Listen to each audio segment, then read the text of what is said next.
本人收看客家名錄學院2月1學二新聞，客家委員會主任委員顧秀惠1月16號出席論壇宴，論背向照按客家文化發展及啟用法通，指出圖書館係地方最基礎同重要嘅公共建設，唔單將提供閱讀和學習空間，每本成人嚟做得啲好嘅環境當中向前發展，也係判斷地方發展成熟度嘅重要指標。佢表示，當整個圖書館環境做得減少城鄉資源差別，本莊下同都市成人嚟向下享受公共資源，同時感謝中央、地方同民間力量共同投入，成為帶動地方發展嘅繁榮。顧主委未強調，全台單槍園林應保順照按學院，2年傳承得唔得？客委會基金支持設立照按學院資源教學中心，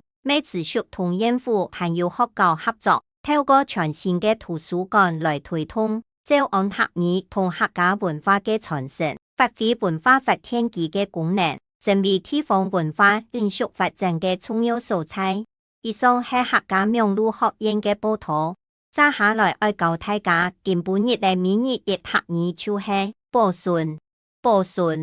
照按學院愛好好保順，照按學院愛好好保順。唔學為盲，下一拜章來了。